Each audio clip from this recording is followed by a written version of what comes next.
मैंने एक स्ट्रक्चर बनाया आपके लिए, जैसे डेट लिख दिया आपने, डेट नहीं लिख के डे लिख दिया, फिर इधर चैप्टर नेम लिख दिया, फिर इधर यूनिट नेम लिख दिया, फिर उसका क्लास नंबर लिख दिया, है ना।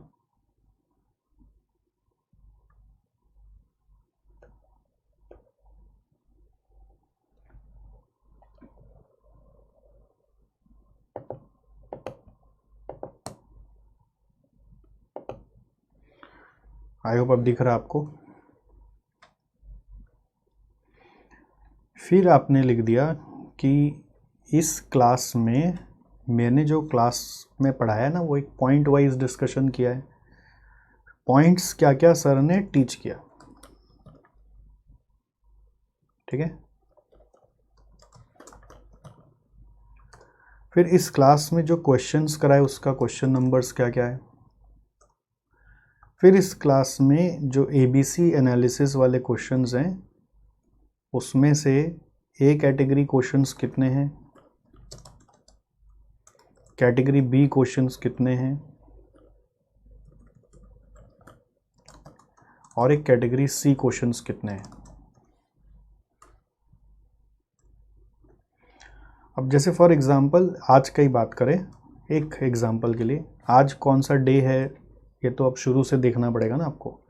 मान लेते आज ही डे 1 है फॉर इंस्टेंस, चैप्टर नेम हुआ strategic analysis of operating income, ये हमारा चैप्टर है, ठीक है।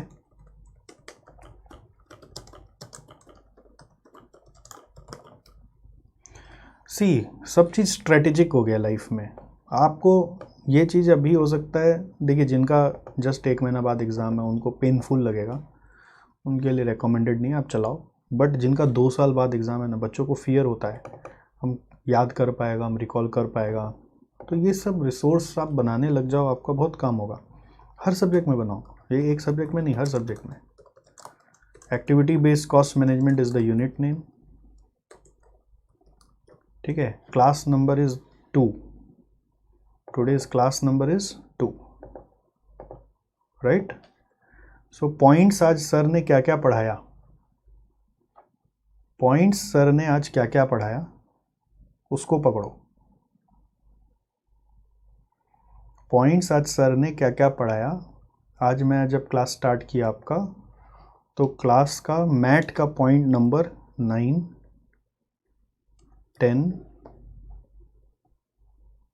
फिर मैंने 11 भी पढ़ाया, 12 भी पढ़ाया, राइट। मैथ में पॉइंट वाइज पूरा इसीलिए बनाया हुआ है कि हम लोग ट्रैक रख पाएँ। 13, 14 अभी भी पढ़ाना बाकी है।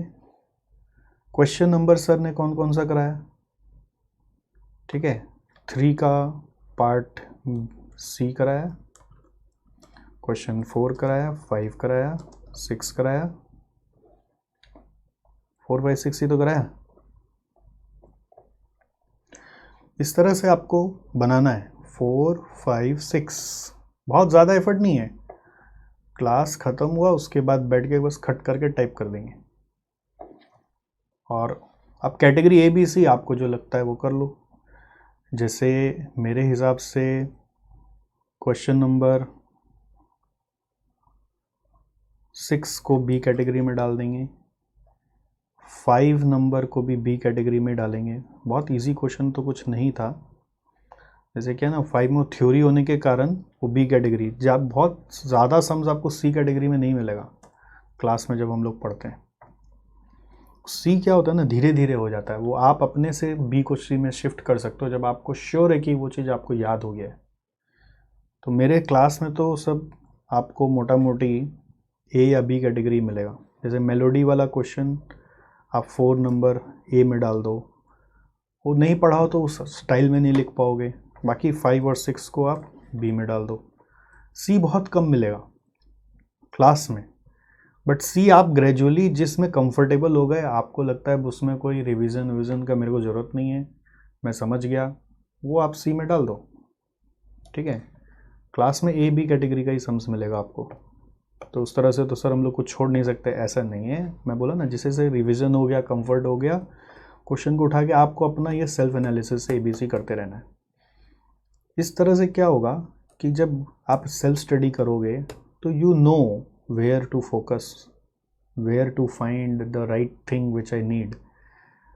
हो रहा ना, नॉन वैल्यू एडिंग टाइम क्या होता है सेल्फ स्टडी में, खोजना, अरे कहाँ है कहाँ है कहाँ है कहाँ है कहाँ है कहाँ है।